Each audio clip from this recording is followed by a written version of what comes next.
lot of discussion. Last few thank yous are some of the most important. We have such great support and enjoy such a great partnership with the Hartford Public Schools. And we have Jonathan Swan here representing the superintendent. He's the Chief School Improvement Officer, the superintendent's right hand. And we've asked Jonathan to come up and just say a couple words. Thank you, Jonathan.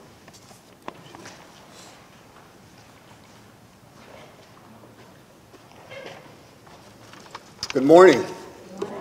And welcome. I bring you greetings on behalf of the superintendent, Dr. Beth Shavino-Narvez.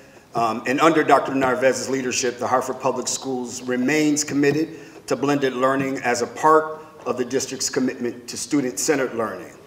During the 2013-14 school year, the Hartford Public Schools received a grant from the Nellie Mae Foundation to pilot a blended learning pilot project in 2 of our high schools. And one of the goals of the project was to better understand blended learning as a tool for instruction to increase student achievement through increased engagement and differentiated learning opportunities for students. It was based on that work that the district was invited to apply for, and luckily this school year received additional funding through the Nellie Mae Foundation's district-level systems change initiative. Their decision was based on their belief that the district's plan showed great promise for student-centered district-level transformation. Student-centered learning will allow students to learn in a variety of settings, a range of different schedules, and a variety of different mediums. Anywhere, anytime learning is just one example of that. We believe that it is a pathway to improve achievement, but at its core, it really is foundational for educational equity by placing students at the center of all of our systems and all of our practices. We are super excited today to have Superintendent Alberto Carvalho here. As a superintendent of the nation's 4th largest district, the 2014 Florida and then National Superintendent of the Year, and the district that received the 2014 College Board Advanced Placement Equity and Excellence Award, we know that he is passionate about blended learning and has a vision and has done a lot of work in integrating technology in the classroom. We're truly honored to have you here. We want to welcome you to Hartford. We also want to welcome and thank all of you for coming today. We want to thank Achieve Hartford for organizing today's event, and I'm very glad to be here today. I hope everybody enjoys their day. Thank you.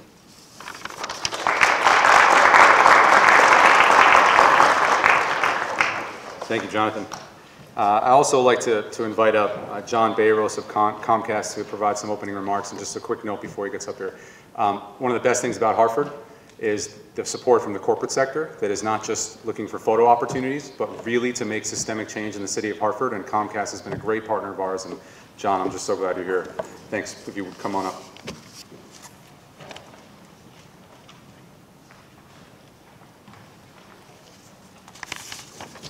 Good morning, everyone, and thank you, Paul, for that introduction. It's my pleasure to be here on behalf of Comcast. We have our regional headquarters based in Berlin, Connecticut, and we're proud to be part of the local community in partnership with Achieve Hartford for everything that you do.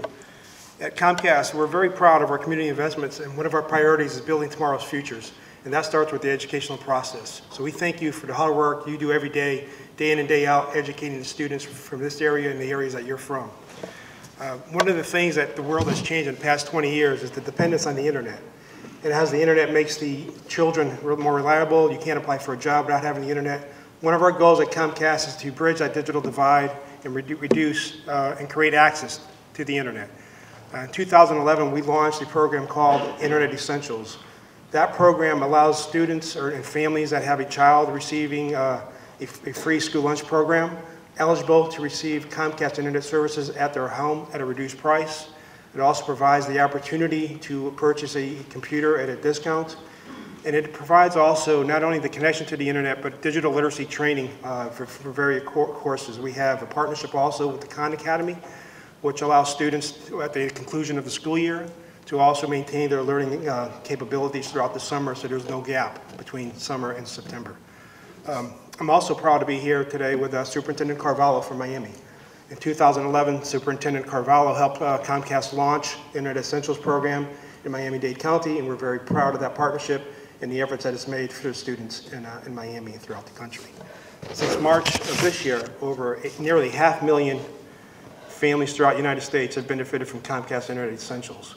But Comcast also does more than just providing the Internet Essentials. Locally, through this year, we've provided technology grants to several community organizations in Hartford, including the Urban League of Hartford, the Big Brothers Big Sisters, and also the Boys and Girls Club of Hartford. So we do our part to reinvest in the community, and we're supporting what you're doing every day and each day within your school systems. And we're proud to continue our partnership with Achieve Hartford, and thank you for everything you do, and thank you for allowing us to be part of this event.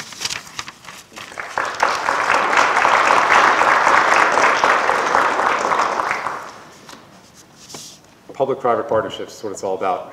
Speaking of public, we are lucky enough to also be joined by the Honorable Mayor Pedro Segarra, who I'd love to just ask to provide just a few minutes of remarks. Mayor Segarra, thank you for being here.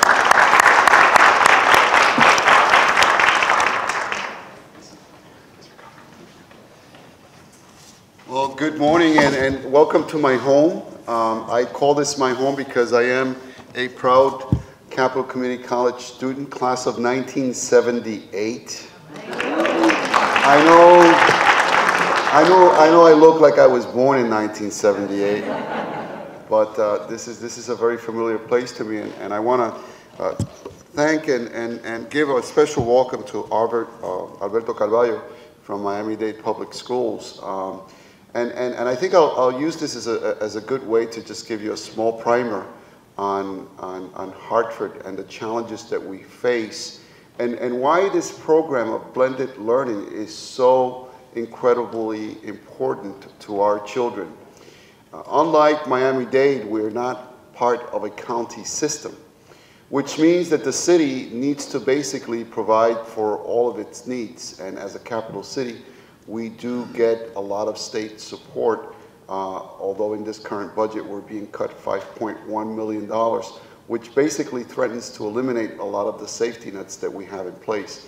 My budget is scheduled to be completed this Friday, and my goal is not to have to do any of that, but it is a continuing challenge. The fact that we're not a county system means that for a city who has 52% of its property as non-taxable, a lot of the burden gets shifted back to a community that is, for the most part, financially challenged with a median income of less than $30,000. That means that we are one of America's most financially challenged cities. I'm trying to get away from the word poverty because, yes, in terms of dollars, we are a very challenged community, but in terms of the passion and the spirit of this community, we are very strong and we're very wealthy in that respect. It's a paradox because we happen to be the second poorest city in one of the most wealthiest parts of the world. Metro Hartford region, as a region, is the second wealthiest in the world according to Brookings. So we here, educators, are very challenged. And a lot of what we've been able to do is we've been able to do it by creating these public-private partnerships that enable us to try to lift our children. Now, I went to college a long time ago, but even as I was leaving law school, this new thing was entering our world, and it was the computers. And I just think it's a wonderful thing, this dual blended learning program, because it really affords our children the opportunity to experience those things that, but for that firewall that's created around our city, that economic firewall, they would not be able to experience. And it is a very good way for them to integrate themselves not only into other communities, but also integrate themselves into a knowledge base that oftentimes isn't available. So I want to thank Comcast, Mr. Virus, who has been a strong partner in this effort. One of the challenges, the economic challenges, is that I would like to have Wi-Fi internet available to the entire city because it is a good way to strengthen the economic base. But when I look at my balance sheet and I'm trying to decide as to whether I provide an elderly person a right to a medical appointment or a young child with some early learning opportunities, it becomes difficult to provide all the things that we need. So again, I want to thank Chief Hartford for their hard work in this area.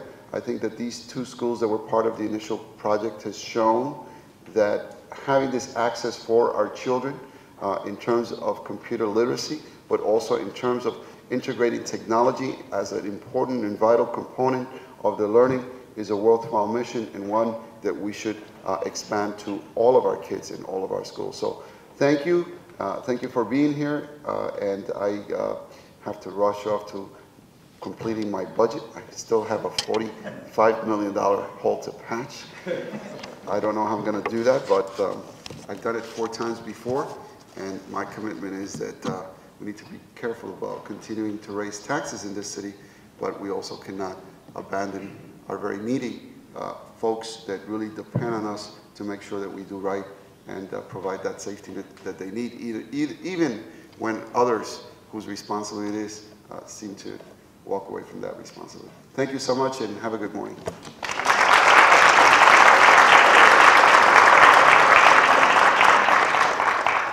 I think I'm gonna use that economic firewall line. I love that.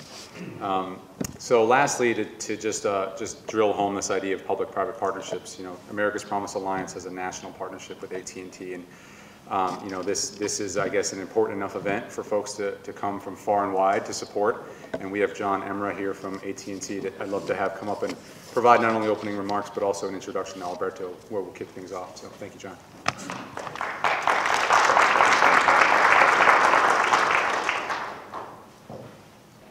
Good morning. How are you all? It's a pleasure to be here.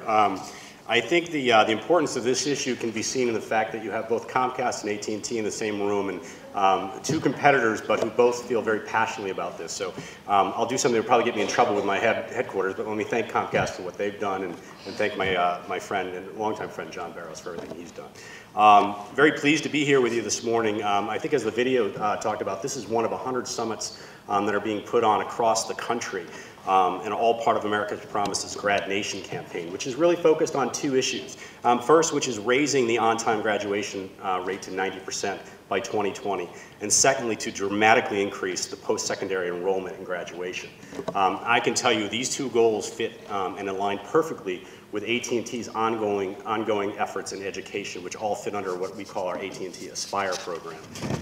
Through Aspire, AT&T is investing in innovative education organizations, tools and solutions, engaging our employees through student mentoring, and utilizing technologies and capabilities unique to AT&T, all to make a transformative impact on education and learning. Beyond just sort of welcoming you all this morning, my job really is to introduce our keynote speaker, Alberto Carvalho. Alberto is the superintendent of the Miami-Dade County Public Schools, the 4th largest school system in America. He is a nationally recognized expert on education, transformation, and finance. And under his leadership, Miami-Dade's public schools have become one of the nation's highest performing urban school districts. Among his many honors include being named as Florida's 2014 Superintendent of the Year, 2014's National Superintendent of the Year, and being named Scholastic Administrator as one of the Fantastic 5 educators in America.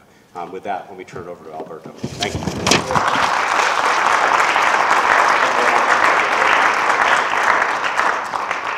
That's the kind of introduction I like, short and sweet. Good morning, everyone. It's a pleasure to be here in Hartford, Connecticut. I have to say that, give my apologies up front if I doze off in between my keynote address. You have to understand I was supposed to leave Miami around 8 p.m. after a 12-hour board meeting. And the flight didn't leave until 12:30, got here at around 3:30 in the morning. Tried to go to sleep at 4:30, but what's the point? I mean, it's morning, right? So I just started drinking coffee. So I'm sleepy but highly energized and caffeinated, which is a dangerous position to be in. Thank you so much for the invitation to be here this morning. I always take up the challenge happily to speak about the remarkable transformation that we were able to accomplish in Miami-Dade. Not because we did it, but because of the way we did it and when we did it. And as part of my conversation, I'll address that, because some folks look for the perfect time, the perfect opportunity to bring about systemic transformation in a large or small system. And the perfect time and opportunity usually sounds like we have enough money, the right people at the table, a supportive community, the ability to increase taxes perhaps. Everything has come together. And what I'm here to tell you is that that perfect scenario will never come to be. So if you're going to wait for those set of circumstances to coincide, you're going to be waiting forever. And waiting forever is not a proposition you can embrace. Why? Because as you heard just a little while ago, there is a graduation problem in America. There is a dropout crisis in America. In fact, data suggests that every 26 seconds, particularly in urban centers like Miami and like Hartford, Connecticut, every 26 seconds, a high school student drops out.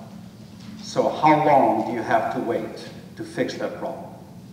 I'm here also to reject the fact that for those superintendents, folks like me, that suggest that systemic, sustainable reform can only be achieved in a progressive and slow manner, and it usually takes 7 to 10 years.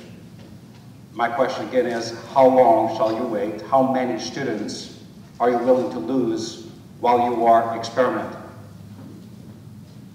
I'm here to tell you that reform, systemic reform, that is amplifiable across the country and replicable regardless of circumstance, regardless of socioeconomic conditions, regardless of the percentage of English language learners in any one community, regardless of the percentage of students with disabilities, regardless of the percentage of unaccompanied minors who arrive here without any cultural or literacy information or knowledge, regardless of all of that, they can achieve, and you can do it quickly.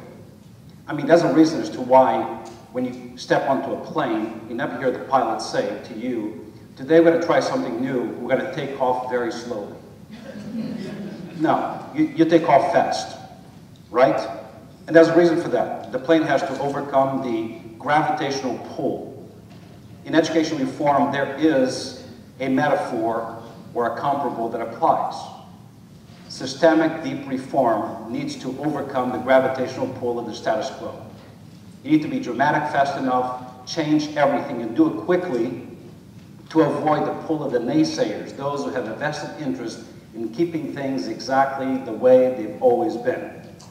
And not the first one to tell you that if you keep things exactly the way they've always been, you probably will continue to get the results that you always got. Period. And if we are to be honest about this, the results across America have not been great. They've been great for some, and the ones who've always learned will always continue to learn. And the ones who've always struggled will always continue to struggle unless you and I together do something about it. And by the way, this is not a proposition that lies strictly in the hands of educators. It lies in the hands of educators, it lies in the hands of the community itself, it lies in the hands of municipal leaders, and that's why I'm thrilled that the mayor is here. It lies in the hands of private sector, folks like AT&T and Comcast. It lies in the hands of thought leaders and not-for-profits, community organizations that know how to do this work and recognize that the table of need is big enough for everybody to have a seat at it, to lock hands, agree on a master plan, and then be determined and decisive in terms of its implementation, with high fidelity, with no room for excuse or insult. And often, the best ideas in education reform implode as a function of disappointment. People can't seem to understand how to get it done.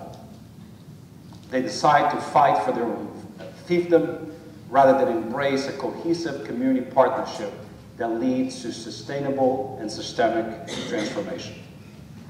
So I open this because we all need to achieve great things, we need to follow specific moral imperatives.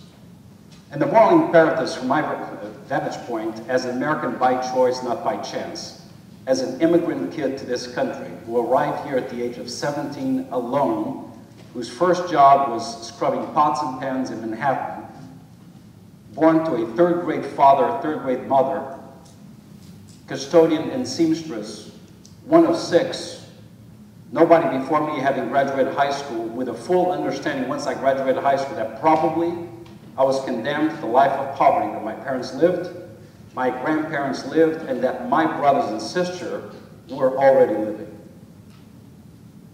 And my solution was to come to this great nation. And yes, much like many kids across the country today, not necessarily with the immigration credentials to stay here. I can say that now, because I do have papers. For many years, I didn't give this speech, trust me. And the reason why I say that is that if I was able to be saved, and I see myself in the faces of many kids in any one community across America today, there is no reason as to why every single kid in your community, my community, should not succeed. You see, I've never met a broken child. I have met, however, broken systems that break kids' hearts, aspirations, dreams, and souls. So this is not about fixing them, it's about fixing us so we get it right for them. So the moral imperative is a very simple one. We know, the mayor knows, these community leaders know, you as principals or educators, you know that behind every single achievement gap, behind every single learning gap, behind every single deficiency in readiness, and this sounds like little Johnny can read at 3rd grade because Tyrone cannot compute a grade level because Maria cannot write a grade level because those are achievement gaps. Every one of those achievement gaps can be traced back to an opportunity gap. And you know what opportunity gaps are, right? They can be poverty, they can be community detachment, they can be disability, language. Opportunity gaps, if not addressed in time, they evolve into achievement gaps. The mayor's right. How do you make decisions? I need to provide health care. I need to provide before, after school care. I need to provide for the disabled. But at the same time, I have these achievement gaps that are emerging. So what do you feed first? So opportunity gaps, if not addressed, they become achievement gaps. And achievement gaps, invariably, if not addressed and corrected in time, they become economic gaps, which in most communities across America are generational in nature. Meaning, like my own journey. My grandmother was poor, my mother was poor, I'm poor, and the likelihood that my kid will be poor too is extremely high, unless everything we do is right in terms of educating the child. Want to increase graduation rates? Invest in early childhood education. And don't begin at kindergarten or pre-K, begin at birth. The chances of that kid graduating high school are strong. Why do I say that? Because research tells us that what prison builders use, the data they use to plan out prison beds, is 3rd grade reading proficiency. Because they bet on the fact, they know if our kids aren't reading at proficiency level by 3rd grade, the likelihood that they will struggle for the rest of their educational careers through high school and that they will graduate on time or at all is compromised. So if we know that, why don't we do something about it? Well, in Miami-Dade we did. For me, opportunity gaps, the detachment of children and adults alike from the same God-given right to equal and equitable opportunity to success is something that must be done, not 10 years from now, but right now. The urgency of now needs to be the fuel, the motivator for our collective work. One of the biggest opportunity gaps I submit to you today across America is the digital disconnect. And here's why.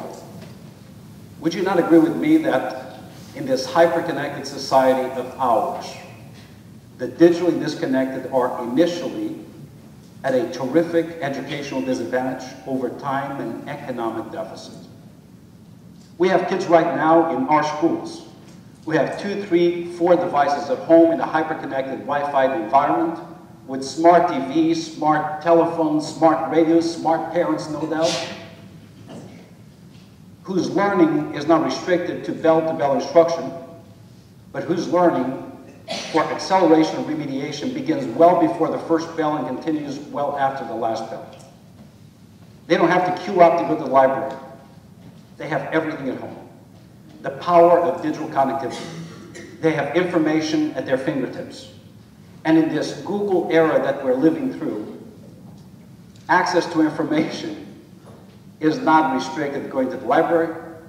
Knowledge can be pulled in anytime, anywhere. As opposed to that kid who literally was born into and lives in a digital desert, in a disconnected community with disconnected resources. Therefore, his or her educational opportunity is compromised. Why? Because the learning time is so greatly reduced to bell instruction. And I submit to you, the vast majority of classrooms across America during that bell-to-bell time are not sophisticated enough. They do not have the technology. They do not have the bandwidth, the connectivity. Digital content and applications are lacking. And they certainly do not have a one-to-one solution empowering the journey of educational opportunity for them. So that disconnect between these two realities, perhaps what the mayor was suggesting, the reality of city living versus county living, the suburb reality versus the inner core, the urban city reality. Those two faces of one single America should be disturbing to all of us. Now for me, as I told you, it's very disturbing because I have lived both. I will never forget that reality. So I may have accumulated a little bit of wealth, but I will never be rich. Because rich is a state of mind that we'll never possess. And I never want to forget that because I want to understand the reality of my kids' journey.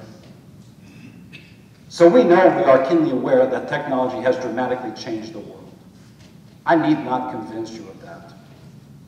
And my theory of action today is unless I am able to connect directly with young people, not with the expectation that they'll come to me to meet me where I am, but with a full recognition that for me to connect with them, I need to go to them and meet them where they are and bring them up, evolving them to full grade level subject area proficiency.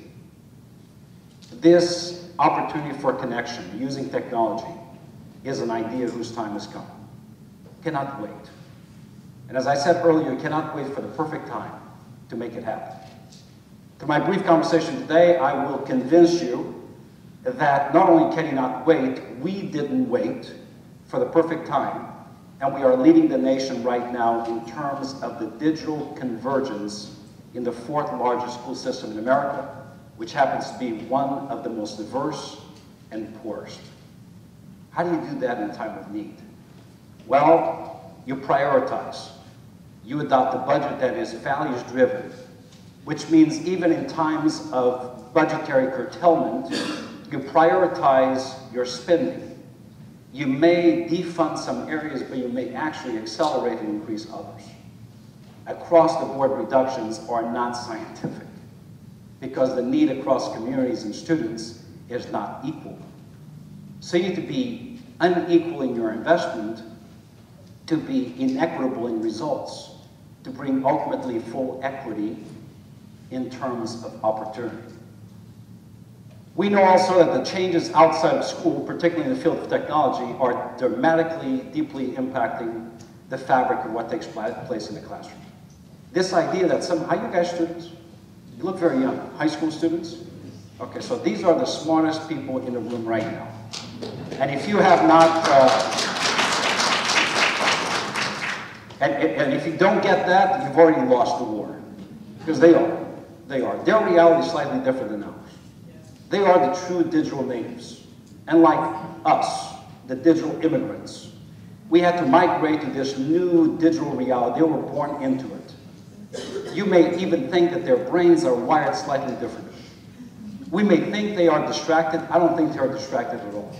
They can multitask in a way and speed that we cannot, because their exposure and access to this new reality happened from the time they were born. She's saying, yeah, that's right. Speak to my mom and dad. They don't get that.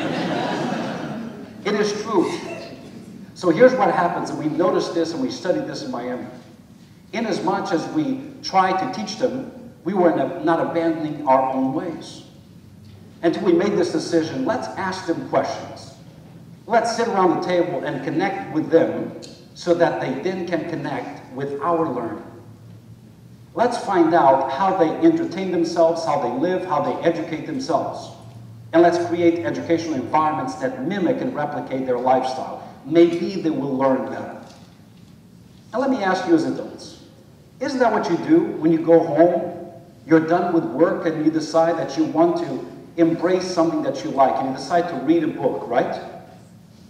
You don't go home and pick the one seat without padding in a room that is either too hot or too cold, with annoying as hell bells every 60 minutes, so that that perfect environment for you to learn from that book is perfect. But what did I just describe? I described 95% of classrooms across America. And you want to make it better? Put a guy like me in the suit, boring as can be, in front of the classroom, dictating to you what you're supposed to learn. And by the way, to make it really fun, let's do it 180 days a year for 7 hours and 20 minutes every single day, one single pipeline that everybody enters at the same time and everybody's supposed to exit at the same time, even though we know that we all learn in different ways. So this less than scientific, less than differentiated way of teaching kids is crazy. And by the way, it's always been crazy. We just never really measured it. We spent the first 150 years in this country not really teaching all. So we convinced ourselves that our performance was great because we were not teaching all, nor were we assessing all. We spent the last 50 years recognizing that, and it's really bothersome. During this time period, we saw that our performance went from what we thought was leader in the world to sort of middle of the pack. The reality is we were never leaders in the world in education attainment. The rest of the world, by the way, has surged, as they should. So if we in fact want to connect with kids, we need to change the classroom. This bell-to-bell instruction with mandated seat time just reinforces disconnected learning. We should not be surprised at all that our kids are bored. They actually have to turn down their senses when they walk into our classrooms because there's nothing to learning. Actually, the one bright light in the classroom happens to be the teacher if the teacher is great. Everything else is kind of boring. If you have a boring environment and the teacher is not great, the teacher is not connected at a human level with the child, with the student, then this student is doomed to fail. Period. We know this. So now what confuses me is we know all of this. Why don't we do better? I am absolutely convinced that everything we need to know about teaching and learning is already known. There is no new research that needs to be done to help us understand what it will take to teach America's kids. This is no longer, I'm going to repeat this is no longer a skill set deficiency, it is a will set proposition. It is not that we do not know skill, we do not know what we need to do, is we often don't have the political courage, the will to actually get it done. Why? Because there are too many sacred cows in between us and that perfect reality. There are too many status quo barriers that force us to stop and go. There are too many threats to what we do for us to be able to realize that promise for kids. And for me, my friends, and you expect me to just talk to you about the blended learning environment, but I need to advance a little bit of the philosophy and the challenge before you bring about this change. Because blended learning environment is not simply about giving every kid an iPad. It isn't. You need to first change the human cultural structure in the environment to make it so that students, teachers, and leaders are able to embrace this new reality of teaching and learning. So what does it take? We know that what you see up there are the new existentially important skills that are required for students who will become the workforce of tomorrow to perfect and to be able to dominate. It is no longer about demonstrating knowledge via a single test. It is not about rote memorization and repetition, right? It is about understanding at a higher, more complex level and be able to demonstrate it and apply it in a variety of different ways. It is the ability to critically think in deeper ways and problem solve. It is about being globally aware as well as community aware. It is about being creative and inventive with your own learning. It is about information technology literacy, not just book smart. It is about being self-driven and motivated. It is about being able to communicate and collaborate, about teamwork. So if we know all about these different 21st century skills, what must we do and how can we accelerate the acquisition of those skills? I hope I've been able to prove to you that the traditional classroom in a traditional school, in a traditional school calendar, will not get you there. It will get some there, no doubt. But I submit this to you. The ones who will get there will be those students who don't need you to begin with. You know that, right? There are about 25 to 30% of students across America that even without a teacher, a principal, they will learn. Give them a book, give them a computer, They know how to access information. They do not rely on the pushing out of knowledge. They rely in the self-serving way of pulling in information. They accelerate and remediate all by themselves. Then there is the middle. It's about 50% of kids who actually need teaching. They need education. They need adult guidance and modeling and coaching and mentoring and tutoring. And then there's 25% that needs so much more. And this 25% is what America struggles with. This 25% I know is what Hartford achieves, concentrates their attention on. These are the students who fall through the cracks. This, by the way, was me. It's my family. Not because they were not as smart as everybody else. They lacked the opportunity. They lacked the opportunity. All the amount of love that my mom and dad gave me did not teach me. Taught me values, morality, and ethics, but not reading, writing, mathematics. So for me, the solution, more and more, became clear about 5 years ago, 4 years ago, that the best approach to dramatically transforming the fabric of teaching and learning was by embracing technology not as a tool, and this is key, technology not as a tool, but technology as an environment that would enable learning. Some folks go out there and buy technology as a tool. What I say to you is if that's what you're going to do, you're going to be in Los Angeles County schools, where they will spend millions and millions of dollars on devices without content, without professional development, without recognizing where the teachers and the students are, because the sexiness of the iPad drives the proposition. That's a failed experience, an experiment as we now know it. Blended learning environment, in its best approach, provides for this dynamic exchange, interchange, and connection between the student, the teacher, the environment itself, digital content that meets students where they are and takes them to proficiency level in creative, innovative, musically oriented ways.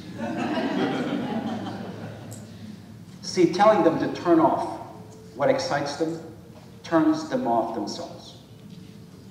So blended learning, yeah, second high five I get, yeah. But to get there, we need to understand the conditions and the elements for this blended learning environment transformation. How do you get there? And really, why are you doing it? What are the key benefits that you may, in fact, achieve by creating this new reality for learning? Well, in Miami-Dade, it was clear. Number one, there are cost savings associated with blended learning. Trust me. That's not the reason why we did it, but there are.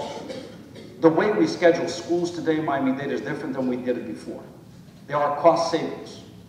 There are greater opportunities for differentiated instruction by creating different stations and modalities of learning. Some students work better as a group, as a team.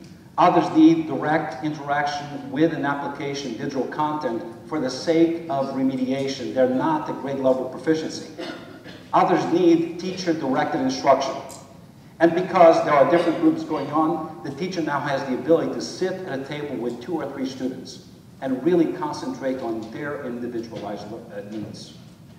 So it's almost paradoxical, right, that you go from a traditional classroom environment where the teacher is always speaking to an environment where there are different modalities and stations for learning. And now that really empowers the teacher more to dedicate more personalized time to those who need it most, the strugglers.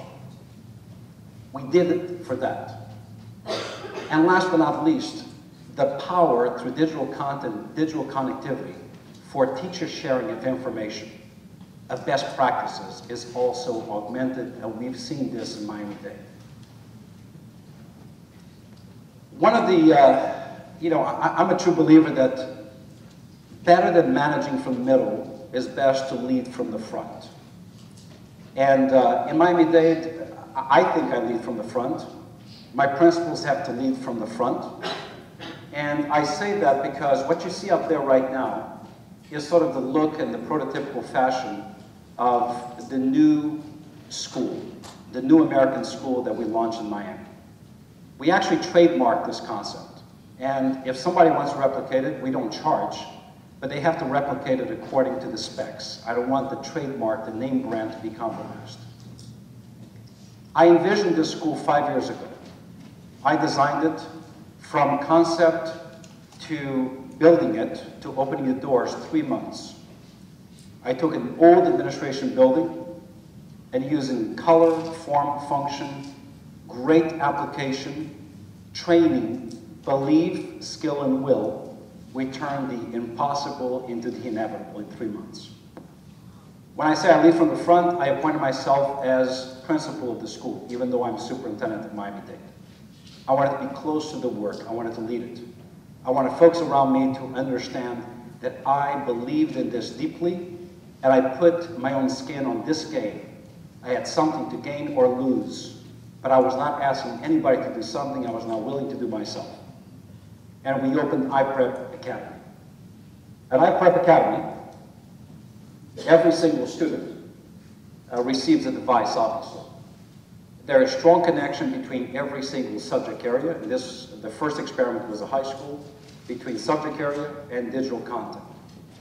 Strong partnership with Khan Academy, as well as probably 2 to 3 dozen different sites, most of them free, that provide grade level specific, subject area specific content that is fully adaptable not only to the new Common Core standards, but to the Florida standards themselves.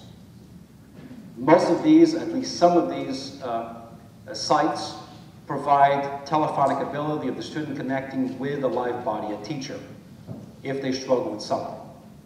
Rather than simply hiring teachers, we hire knowledge facilitators, and here's the difference.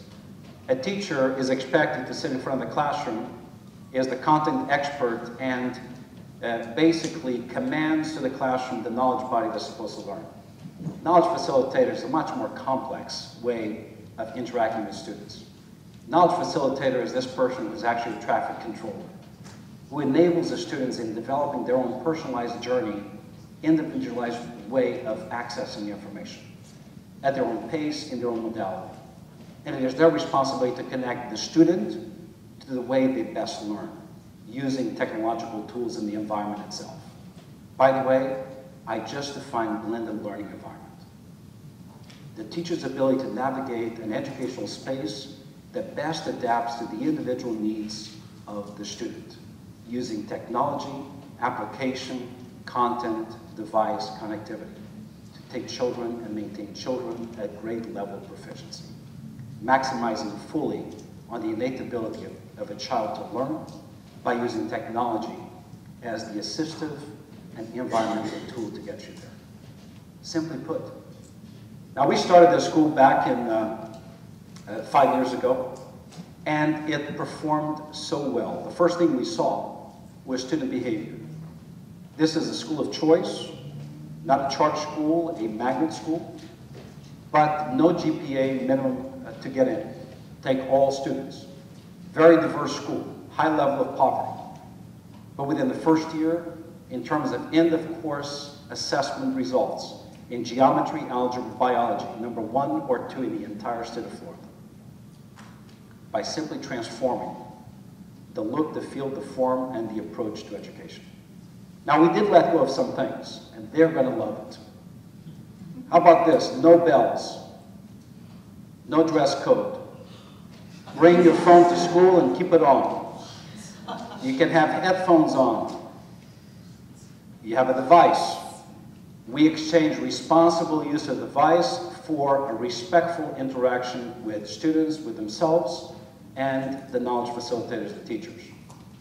Strong back-of-the-house systems where the knowledge facilitator, the teacher, from his or her laptop computer, they see via tiles the screens in every one of their computers, with the ability to switch on or off access beyond a number of screens or sites to full openness.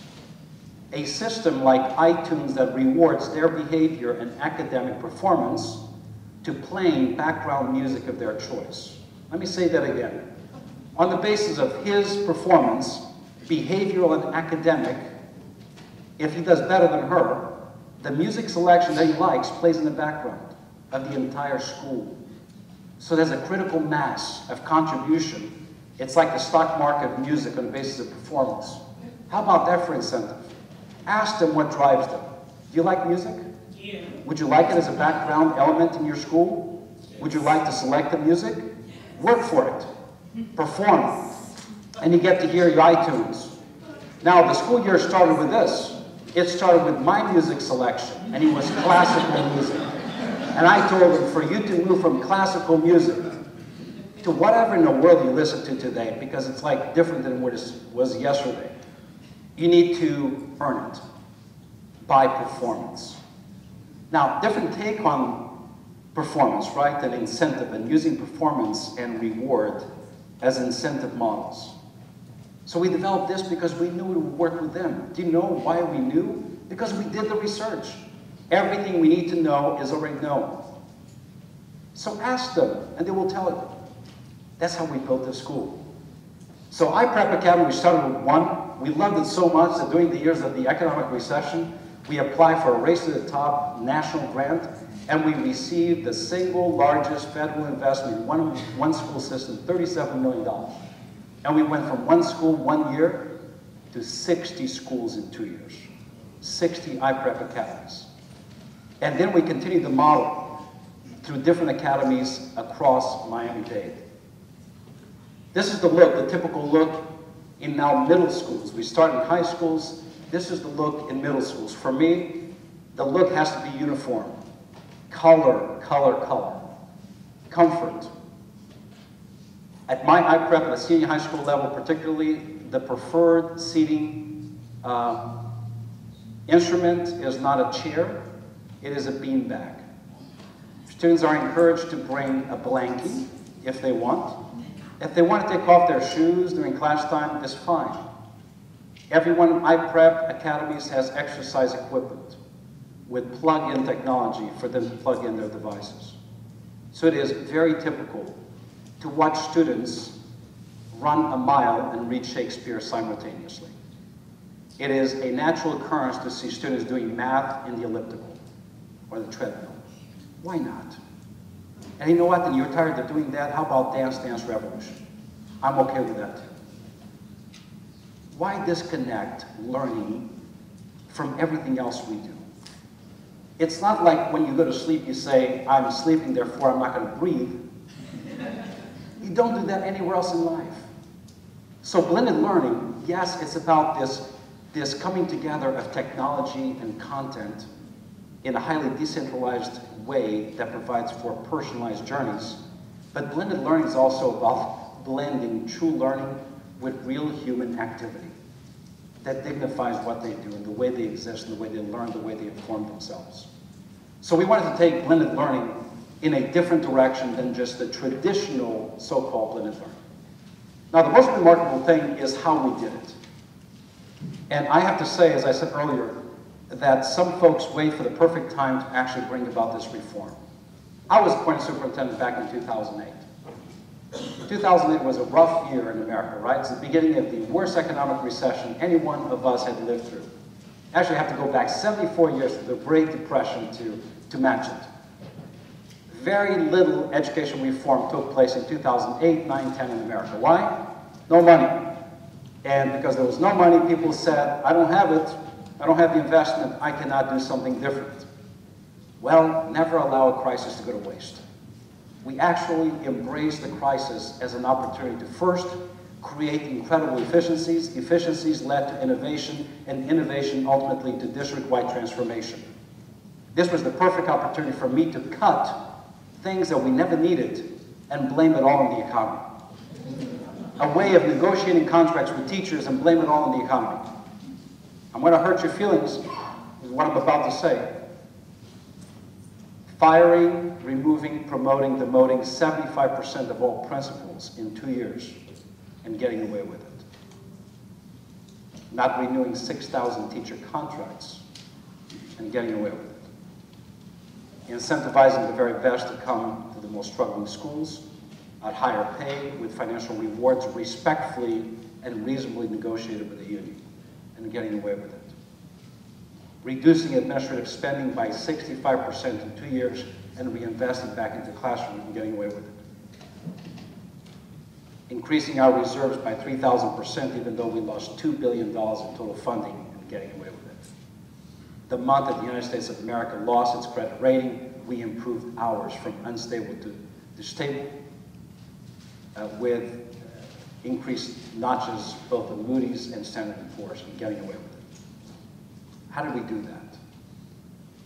Well, because we led through values.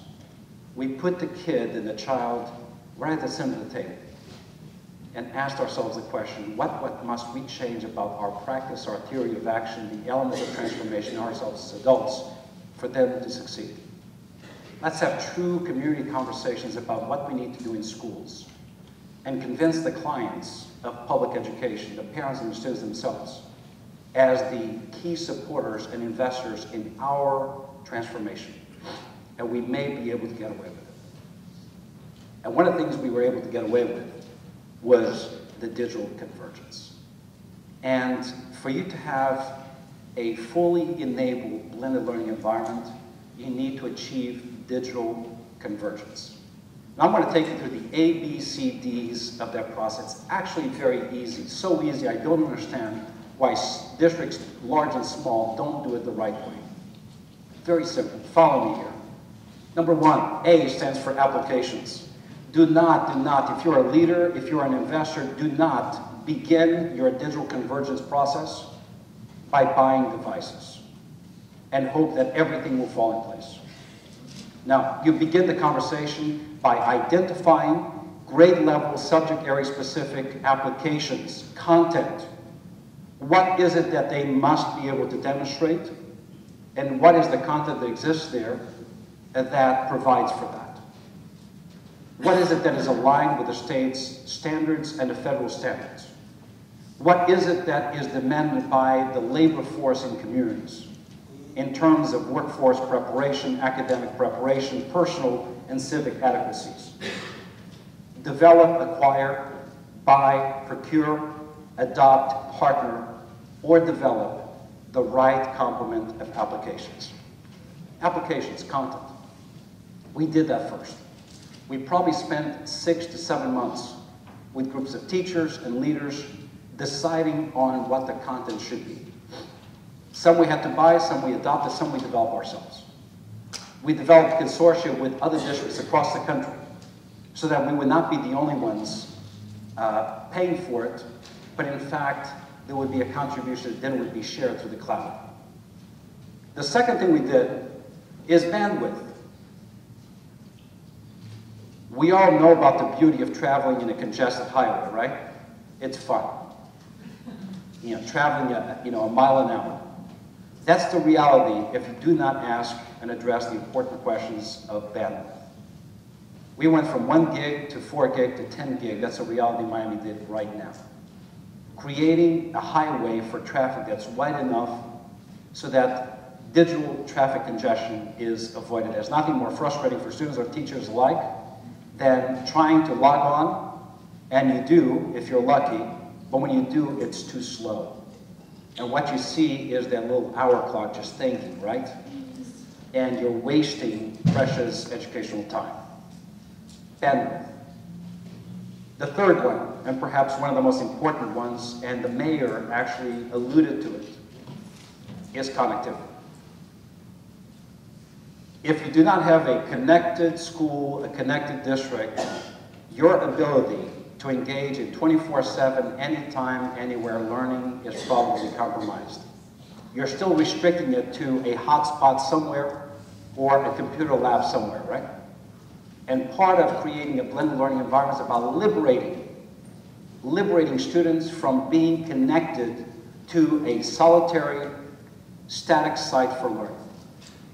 So for us, creating an umbrella of very aggressive, powerful Wi-Fi connectivity was important. And this is, by the way, the step that I'm most proud of in the way we did it in Miami-Dade. Remember, this was a year of the recession. We should not have been able to do this back in 2009, 2010. But here's what we decided to do. We knew we had 400 schools, 45 million square feet of space. Only 2 of those 400 schools had Wi-Fi. 2 of 400. And what I told the community was, we cannot wait. In less than 1 year, I want to put 45 million square feet of space under a powerful, universal signal of Wi-Fi connectivity. How do you do that? In the middle of the recession. Well, we found out that this program that we had used for years called E-Rate, it's a federal matching program that historically has funded back of the house telephonic connectivity. E-Rate. We found out that because of the economic recession, the match from the districts was not being realized. The districts didn't even have the $1 to put in to bring in what can be as much as $10 of investment from the federal government for every one that's matched locally. Get 1 to 10, great deal, right? We needed to bring about universal connectivity in all of our schools would take $70 million. And I made the commitment to the community, we're going to do this in 1 year or less.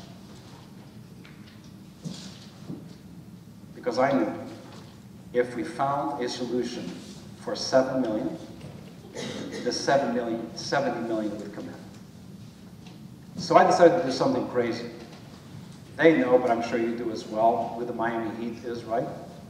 Greatest basketball team that ever played in the face of the earth. I decided to become very good friends with LeBron James and Alonzo Mourning and Dwayne Wade. And I asked them, would you join me in standing tall for your kids? And now it didn't take much considering that I'm 5'8". Anything next to me is pretty tall. And we launched this campaign where the promise is, LeBron and Alonzo Mourning said, help us raise $7 million in our community. Help us raise $7 million in 4 months, and the reward will be $70 million. In 3 months, we raised $7 million. We put in the application to the federal government, and within 3 months, we received the first $35 million of the $70 million. 1 year later, 400 schools, 45 million square feet of space under a powerful universal Wi-Fi connectivity signal across Miami-Dade. I was at the White House shortly after that with President Obama, and the president made the announcement that it was his goal by 2018, every single school across America shall be wirelessly connected. I remember telling the president, Mr. President, I'm not going to do it by the 18th, I did it by the 28th of last month. Every single school, connectivity. That's the reality of Miami. Only then can we discuss the last phase, which is the D for devices. And only after we made decisions about applications, digital content, bandwidth, and connectivity did we decide to have a conversation about devices. And I have to tell you, strong partner here, Comcast. We were one of the first communities in the country to launch into providing a solution beyond the school, because we knew that the digital deserts were very frequent in Miami. So we wanted to come up with solutions not only for our kids, but for the community as a whole. So we got foundation support to support internet essentials through a very competitive pricing to buy devices and connectivity for poor families in Miami. But we wanted to come up with the one-to-one solution in Miami. So this is where then our homegrown solution in the middle of the recession was developed. I decided, as crazy as this may seem, in the middle of the recession in a tax-averted community like Miami-Dade, to put out a bond referendum proposal to pass in the middle of the recession a $1.2 billion bond referendum to renovate schools, build schools, create economic stimulus in the community, put people back to work, but to also pump $250 million into technology infrastructure in Miami. So add the $70 million from the federal government, $250 million from the bond, which by the way passed with Republicans, Democrats, black, white, Hispanic, gay, straight, everybody voted for this thing. 72% of the community of Miami-Dade voted for this bond, which is incredible. 72% of people voted for the bond. I'll tell you why they did. And this speaks specifically to what the mission of Hartford Achieves stands for. It's because of all those changes that we did up front, accrued us enough credit with the community, believability, where they say we're willing to invest. Your return on our investment is compelling. And you know what was compelling? How about this? 15% graduation point increase in just 3 years. Us going from having 9 schools that were slated to be shut down by the state of Florida for performance because there were Fs or Ds for a decade. Those were the first 9 principals I fired, by the way. Where graduation rates in these schools were as low as 34%. District-wide graduation rate was around 60%. 2 years later, none of these schools failed. They all went to A's, B's, and C's. Graduation rates soared to 70, 80, 90%. District-wide 15% bump, close to 80% today. 3rd year in a row, not a single failing high school in Miami-Dade, including the highest poverty high schools in Miami-Dade. The community rewarded us by passing the $1.2 billion bond referendum. So now here we are. We have the bond, we got E-rate, we used the tool called the Qualified Zone Bonds, QZAPs, as additional funding. We restructured our own debt that went back 30 years. One of the benefits of the economic recession is interest rates were depressed very low, so we refinanced all of our old debt and made money, dozens of $millions in the process. We are able to reinvest that into capital projects, particularly technology. And then we did something that Los Angeles, I like to pick on Los Angeles for whatever reason, didn't do. LA decided to buy their devices to achieve blended learning conditions with bond dollars, meaning they finance over 30 years the purchase of iPads. That is the stupidest thing I've ever heard. You buy an iPad for $500 a day. After 30 years, you pay 25 grand for it. But my question is this, the iPad is only going to be worth anything for the next 3 years. And you will pay for that iPad for 27 more years. But the question is, after 3 years, what's your refresh plan? How are you going to pay for the refresh, meaning the additional technology that you'll have to replace the old iPads 3 years from now with? Are you going to take out another 30-year loan? Even though we were cash rich at this point, during a very troublesome time, we decided not to use bond money for the devices. We decided to take out a short-term loan. How long a loan? How about 3 years? A 3-year loan to pay for the devices. How did we finance it? Because we told the state of Florida, I actually had to go to Tallahassee and change law to allow us to use textbook money to buy digital content and devices. And the allocation annually from that textbook investment, I said, I will spend it for the next 3 years on digital content and devices. 3 years from now, the loan is paid. I'm able to take on new debt to buy the new devices. We opted for two types of devices. And I love Apple, man. I am an Apple convert. I don't have the 6. If you have, let me have it. And I flew out to Cupertino, California to meet with Tim Cook, and I could not get past, and this is warning for those of you who are embracing a blended learning environment, do not be enticed by the device conversation. It is sexy, it is powerful. But I could not get past the fact that Apple was forcing me into a device commingled with content, where I was deprived in an un-American way of negotiating independently both. I want to buy the device the way I want to buy it. I want to, bottom line, steal it at the lowest price for the best product. And then I want to do the same thing with the content providers. I don't want to buy a full included solution because I know it deprives me of my ability to negotiate. So Apple was not willing to do that.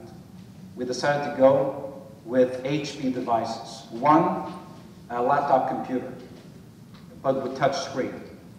The other one, a pad with an attachable keyboard, both with independent mouses, wireless mouses. We just rolled out the first 100,000 devices. We have 50,000 more devices rolling out in this last quarter. with another 50,000 this coming year. Now I have 360,000 students in a pre-K-12 environment, and I have another 150,000 adult learners all under my school system, 500,000. We're not going to buy devices for all 360,000 students because we conducted surveys, or we pooled and scientifically determined that even in a poor community like Miami, there are about 100,000 students that actually have devices that conform to our minimum specifications for digital content access. That's a huge mistake that educational leaders make that stops them in their tracks and say, you know what, if we're going to do for some, we're going to do for everyone. And because we don't have enough money to do for everyone, we're going to do it piecemeal and never get anywhere. We did the research up front, and we realized that actually we only needed to buy devices for about 2/3 of our students, because the other ones can bring the devices. But to do that, we had to pass aggressive policy in terms of BYOD, bring your own device to school.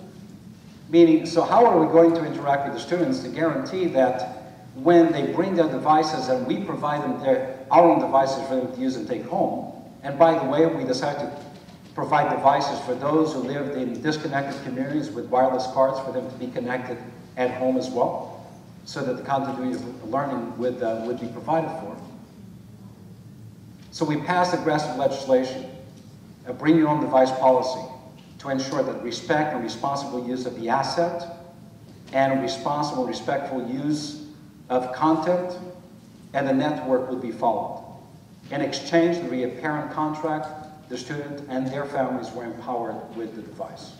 We loaded in the device parent academy courses for the parents to learn at home alongside their students. Why not 2 for 1? Okay. Lastly,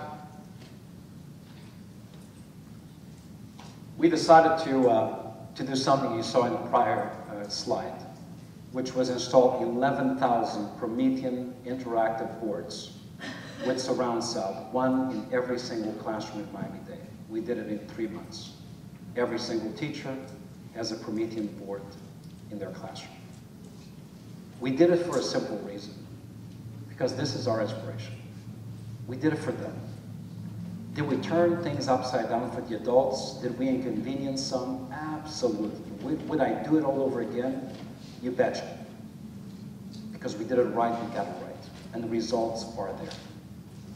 I think the best way, and I think the best way to sort of convey this to you, if they say that you know, a picture's worth 1,000 words, maybe a movie's worth 1,000,000. And I think the next slide takes you to a short video.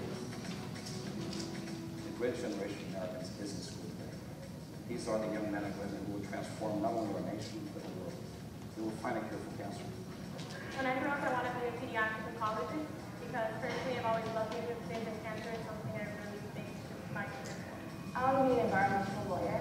Engineering, preferably aeronautical. It's very interesting to be able to go faster than the speed of sound, and to actually be in the air, something that everyone thought was impossible up until 100 years ago. I think technology is effective, but if you understand a topic, you can always go back and refresh yourself and review and learn. And basically everything's available to you constantly, so whenever you need it, it's there. Everybody Facebook's for everything. It's, you know, the new generation's way of connecting. No one really talks on the phone anymore. Technology, I use it every day. My phone is constantly in my hand. It does not come off the palm of my hand. So if kids today, going back to them today, live via a way in which they communicate, they embrace a new environment that's driven by digital content, by their own personal access of information, entertainment, and education, then why shouldn't school mimic that environment? Technology opens the doors of differentiated instruction for every single year. So once that vision was understood to our workforce, there was an embracing of this cultural shift, this new paradigm of education and teaching in our schools. These types of resources for kids, this is where they're most comfortable. It is the way of today, it is learning today, it's learning that's contemporary, that's relevant for them. And I think learning to become critical consumers of information is an important aspect of schooling. I think in general that it is the way of schooling in the future. This topic brings a myriad of resources. So the most impactful thing is the combination of targeted professional development that enables the teachers of today to adapt to a new style and modality of teaching that connects relevance and rigor to students. And it does so by aligning it perfectly with our own curriculum of the state, with the state's Sunshine State standards, with our own pacing bands. So the combination of the partnership for a new era of learning is very, very unique. We would not be national leaders in urban education, according to NAEP, the National Assessment of Education Progress, positioned 4th and 8th graders at the top of the nation in reading, math, and science, if this was not working. So there is a revolution of ideas taking place right now. And digital content, technological advances have been the enablers of that. I think our classrooms are exciting and energetic and inquiry-based and inviting to students.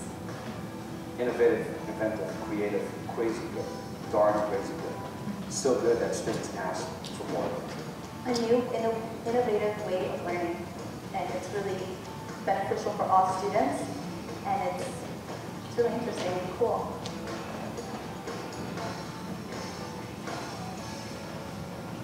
So folks, this was produced for us by Discover Education, one of our digital content providers that has a permanent presence in our school system. I close by thanking you for your attention. If you think that this is only doable in Miami, trust me, it isn't.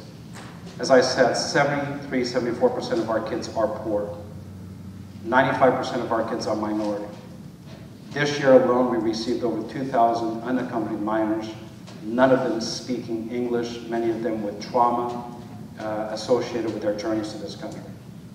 If it's doable in Miami, it's doable anywhere in America. Our graduation rate increases have been dramatic. The transformation in the hardest to teach schools has been impressive. The fact that we were the 2012 Growth Prize winners, the Nobel Prize in Urban Education, is a vindication of our success. The fact that we lead the nation in NAEP performance, 4th and 8th grade, is a measure of our success. The fact that last month alone, we were recognized by Harvard University and Wallet Hub as the most efficient school system in America on the basis of student achievement performance as a function of dollar investment per student is a mark of our success. I don't know what the per pupil investment in Hartford, Connecticut is, but I can assure it's far higher than Miami. We receive $6,000 per child per year in Miami, and we deliver world-class educational results. And the children down there are no different than the kids up here. What may be different are the sets and circumstances created by adults that enables a transformation.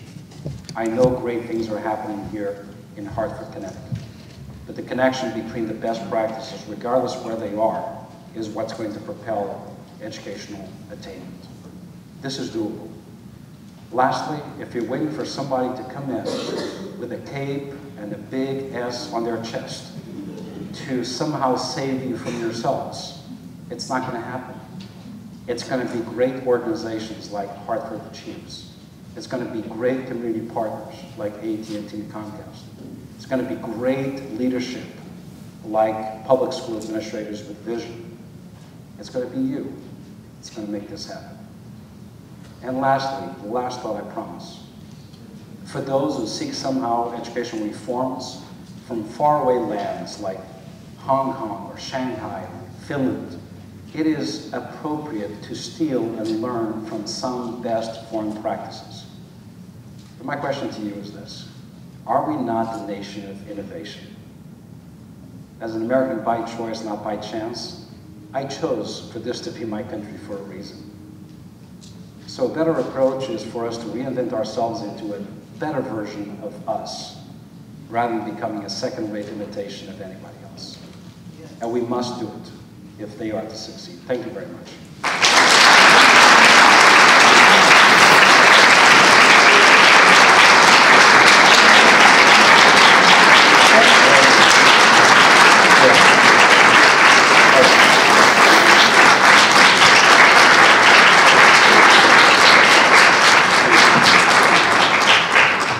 So we have time for maybe one or two questions, if there's anyone that has a question. Superintendent.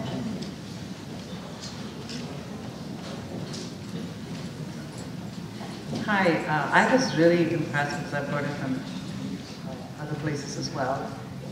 You know, the way that you managed the money, that you dictated, you know, where you were going to, how you're going to get the technology, and how you manage the financing of it, and all these other aspects. And that was, I think that was a mark of the true leadership, because a lot of people have these grandiose ideas, like you said, in Los Angeles, but they're not practical about how to do. So I'm sure you had people who, you know, you bounced it off and kind of had these people who kind of worked with you and was in your corner, who kind of got that going. I think that's what stood out. It's true. I recruited very, very good people from the very beginning. In addition to that, I created early on, and this has been a very, very strong element of my educational reform effort, I created the Superintendent's Business Advisory Council. Very, very powerful community business leaders that I count on, that I shop my ideas with. So before I bring a budget recommendation to my board, it has been vetted by my Superintendent's Business Advisory Council. These are the most accomplished business leaders in the community. All of these ideas, I passed it through them. So that when I went out there to the community, when I went out there to the board, it was not just my voice. It was my voice alongside a posse of very influential people and knowledgeable people. Second thing I do is I monthly convene a CEO briefing roundtable lunch with subject area specific or trade, economic group specific individuals in the community. And for a number of months, I really intensified the conversation around refinancing of old debt, you know, how to really structure the financing mechanism for our digital conversion. So it was well informed, it was politically protected. I hope you understand what that means, politically protected, meaning I fortified myself with people and ideas that insulated me from the attacks at the so-called naysayers. And it was based on best practice that, based on research, would tell us, would get us to where we needed to go.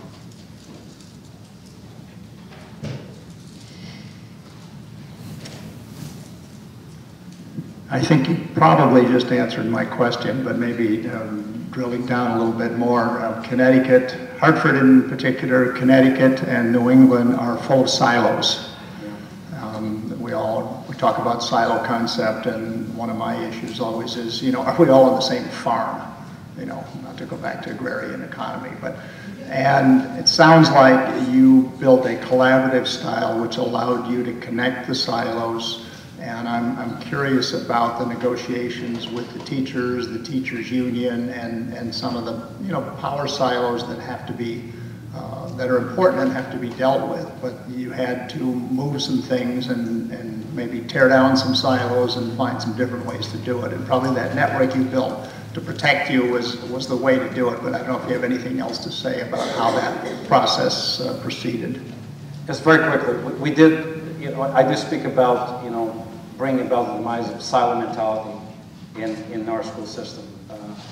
And I never assume that's completely eradicated, so it's a recurring theme. But, you know, strictly speaking about the silo mentality is not enough, right? Because for a long time, I recognized that I was around people that said so much but did so little. So, and everybody's got an opinion about education reform these days, right? And there are actually so many people saying so much about education reform, they actually believe they did something. So I cannot understate the power of the economic meltdown as an opportunity. You know, times of great need can inspire great ideas and possibilities and opportunities. I also have to say that I think I lucked out, because the president of the union that became elected shortly after I became superintendent happened to have been a high school student of mine. In my college physics class, I was both a high school and college teacher, instructor. I taught physics, chemistry, and calculus. And we've been able to do remarkable things because there's mutual respect and understanding. The crisis, the economic crisis, was really a perfect fuel for innovation. And we did blame a lot of them. Community partnerships. So the mayor said, he's right, you know, I'm a strong county superintendent, meaning there are 39 mayors in the area that I'm responsible for, education. So rather than fighting mayors, we decided to have compacts. So negotiate compacts with different mayors. And from city to city, the compacts could be different. So we brought down the silos that often exist between municipal government and school board administration, right? So city of Miami Beach, every single student, every single school there in the city of Miami Beach has an international baccalaureate guarantee. Kind of cool, right? That's what they wanted. The city put in the professional development money, we staff it. You go to other areas, so city of Miami, where we have some of the most impoverished communities, over town, Liberty City and beyond. The promise there was we need safety net, before school, after school programs, Saturday school, where the city pitched in and we were able to deliver it. If we did not have those partnerships, it would not happen. So what we're talking about internally in terms of labor management, yes, we brought down silos. We dared to sit at the table and negotiate and renegotiate contracts that respected teachers, but also demanded far more than was demanded before. This was no doubt the part of the country that benefited from race to the top investment. And if you were a superintendent during that time, your budget was shrunk, right? And you needed those federal dollars. A lot of superintendents like me went out and bought trinkets. They bought systems and they bought all kinds of things. Many made serious mistakes because they used what was non-recurring investment as recurring funding. And they found themselves at the end of the race to the top investment facing a cliff. And then what they did is they screamed to the federal government, give us more money. No, that was not the idea. Right? It was catalytic funding, it was seed funding to do something big. We decided not to buy toys or trinkets. You know how we used the $73 million race to the top federal investment? This is different from the district competition race to the top, the $37 million that enabled us to expand IPREP. We used $73 million over 4 years and 100% invested in human capital development. At the same time that we were investing in technology. Amazing, right? We did not forget human capital development. And we were able, with that investment, in a timed way, meaning a specific amount for each one of the 4 years, we were able to negotiate a contract that brought in a respectful way performance pay. That tied to a certain extent student achievement to financial incentives in the front end and bonuses in the back end. Allowing teachers very quickly in their careers to reach six-figure salaries if they perform at the 95th percentile. Now, some people would disagree with that, but the union voted for it. And that's how we decided to invest. So we used practices to inform policy and change the way we would move forward. And constant conversation all the time. You know, debunking and demystifying what it takes to really change the school. I remember pushback when I first had the conversation with those 9 principals. Remember the 9 schools that were going to be shut down by the state of Florida? And every one of these principals, and I have to say, every one of these schools was poor. Every one of these schools, these 9 schools, were iconic schools with great name, won every one of the football championship rings. And I have to say, because I don't know how else to say it, high minority schools. So predominantly African American. And I remember being appointed superintendent 2 weeks later, receiving this letter from the state that these 9 schools are going to be shut down for performance. And what did I do? Before I had a conversation with my elected board members, I went to a town hall meeting. I brought in the communities from these 9 schools. And it was a scary sight. The 2,000 angry people because they thought I was there to shut down their schools. And all I did is I put up 4 slides. One slide showed the percentage of students in these schools that could not read at grade level. One that showed the percentage of students who could not compute at grade level. The same for science, and writing. And then the fifth slide was the graduation rate in these schools, 34 to 36%. And by the end, there was a transition from anger to a different type of anger. It was, why didn't we know this? How could this happen, right?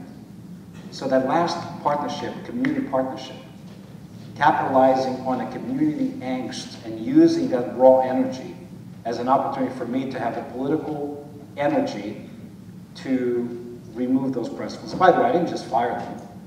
I mean, I did fire them, but I brought them in for a conversation first, and it disappointed me. You know, I afford people an opportunity, and I sat across from these principals one by one, and I asked them, I mean, what are the conditions in your school? He says, I have great kids and great teachers, and we have great teams, and you know, and I love this community, and I love the kids. And I said, but how are you going to teach the kids? I mean, look at this data. And these principals invariably told me that, you know, I really believe that all kids can learn. Okay, you know, the sky's blue, there are stars up there, I know that. But, you know, how are you going to do it? I know they can learn, how are you going to get them to learn? And they just kept repeating these silly conversations that sound good, but do nothing for kids. Loving kids is not going to teach them.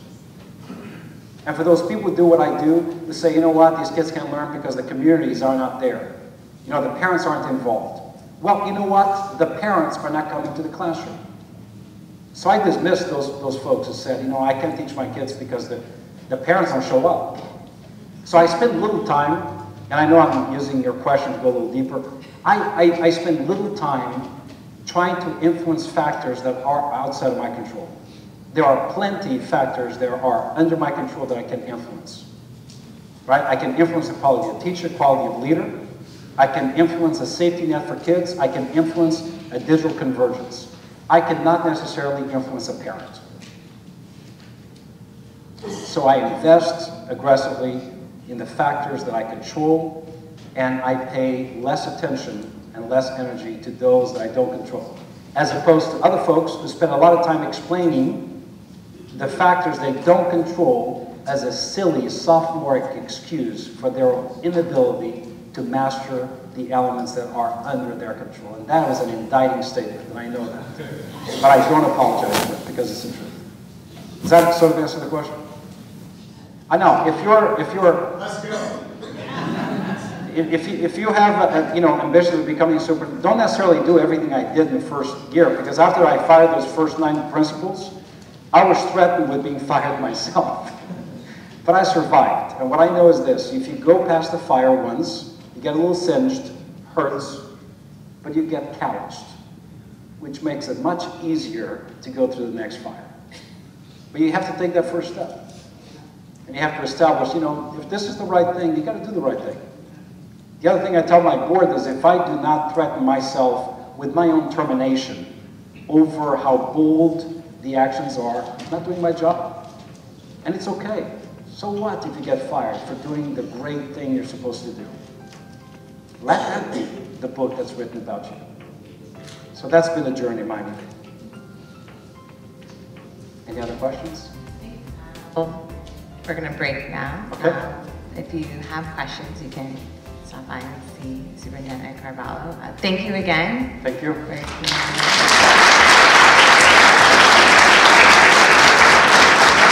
And if you want to continue the conversation, I am a huge fan of social media. I interact with my students on social media, with teachers, with world leaders, whatever. It's very simple. On Twitter is @Miami, S-U-P, Miami Soup. And I'm on Facebook, but a lot of friends on the 2 Facebook pages, but Twitter is limitless. So @Miami Soup, interact, let me know. Thank you very much. we're going to take a 10-minute